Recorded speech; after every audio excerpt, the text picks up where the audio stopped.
Bonjour, c'est Richard du blog Je suis tombé en bas de ma bulle. Puis on me demande aujourd'hui, est-ce que les autistes sont capables d'empathie? La réponse est oui. La plupart des autistes sont capables d'empathie, bien sûr, puis c'est pas parce qu'on est autiste qu'on en est incapable. Mais, excusez-moi, il fallait que je prenne des notes pour répondre comme du monde. Pour savoir qu'est-ce que c'est avant tout l'empathie. L'empathie, c'est un trait de personnalité caractérisé par la capacité de ressentir une émotion appropriée en réponse à celle exprimée par autrui, d'effectuer une distinction entre soi et autrui, c'est-à-dire être conscient de la source de l'émotion, de pouvoir décoder l'émotion d'autrui et de réguler ses propres réponses émotionnelles. Elle est là, la plupart du temps, la difficulté chez les autistes. Parce que les autistes ont beaucoup de difficultés à réguler leurs propres réponses émotionnelles, ont beaucoup de difficultés à reconnaître leurs propres émotions et ont beaucoup de difficultés à reconnaître celles des autres. Ce qui ne veut pas dire qu'on n'a pas d'empathie, mais elle est différente. Aussi, l'empathie, c'est lorsque la personne fait l'expérience d'une réponse émotionnelle face à l'émotion d'autrui. De plus, la personne doit être capable d'effectuer une distinction entre soi et autrui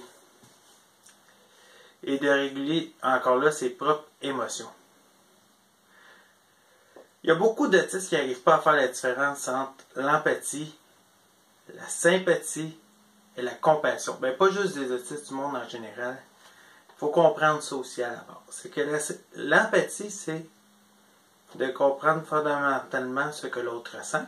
La sympathie, c'est de partager complètement son vécu émotionnel. Et la compassion, c'est d'avoir le désir de souffrir avec. C'est beaucoup.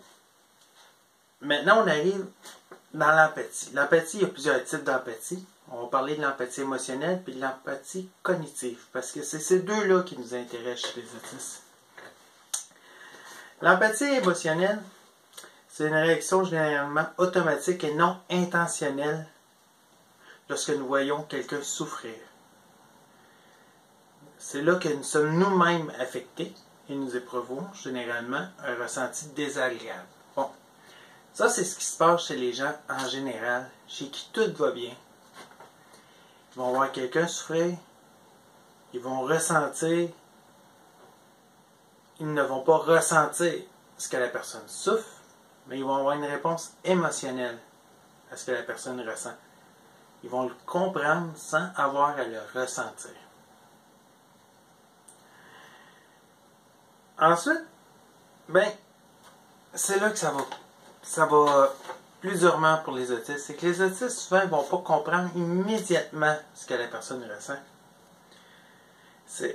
L'empathie ne viendra pas immédiatement, mais viendra du fait que le sujet autiste, qui ne comprendra pas pourquoi que la personne en face de lui souffre, l'autiste ne comprendra pas nécessairement immédiatement pourquoi que la personne souffre, mais une fois qu'il va avoir maîtrisé cette information-là,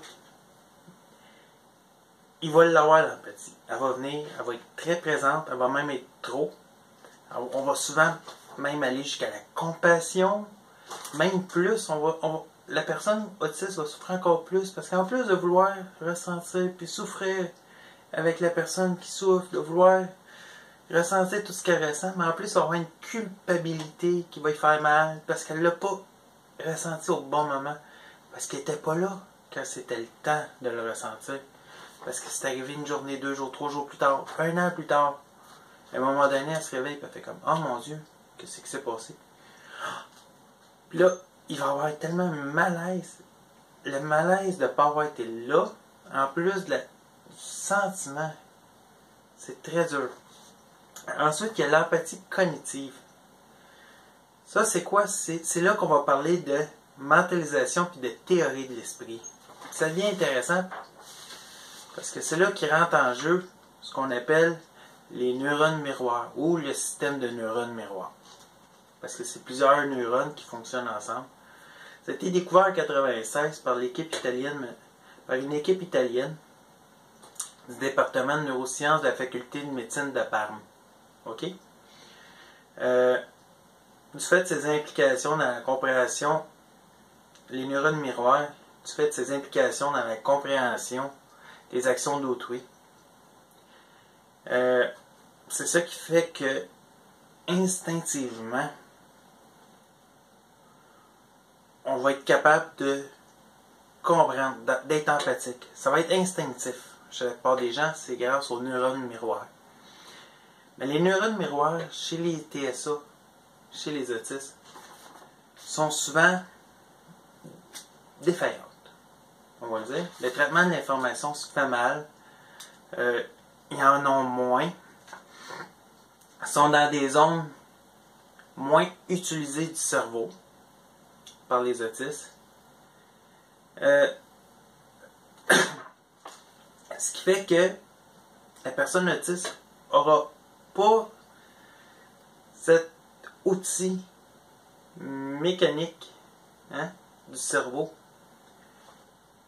pour l'aider instinctivement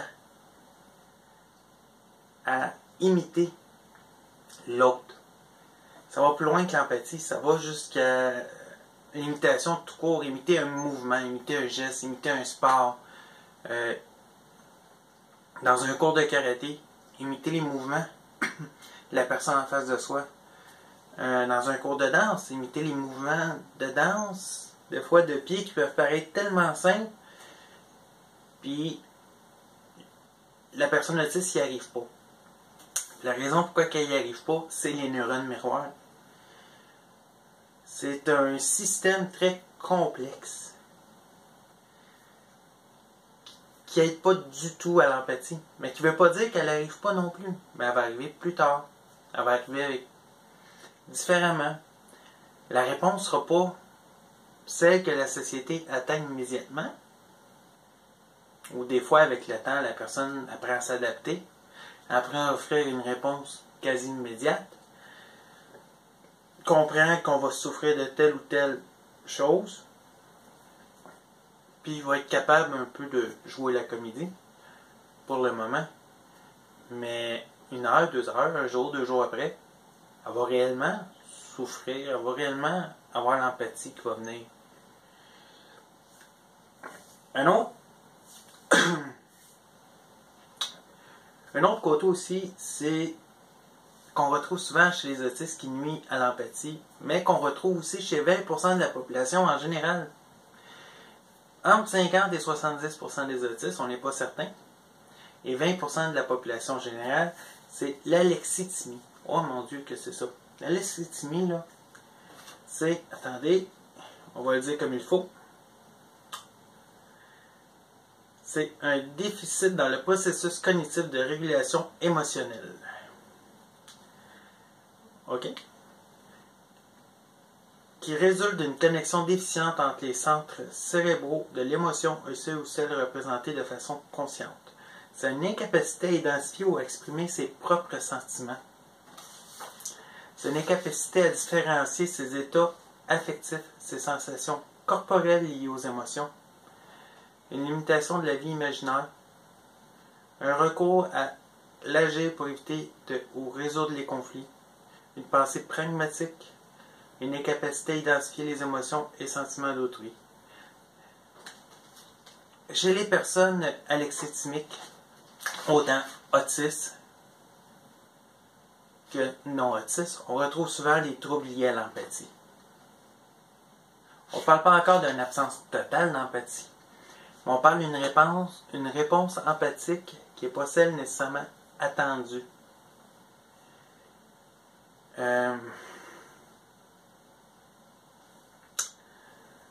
C'est sûr qu'on ne peut pas s'attendre que quelqu'un, déjà, l'alexithymie, c'est beaucoup.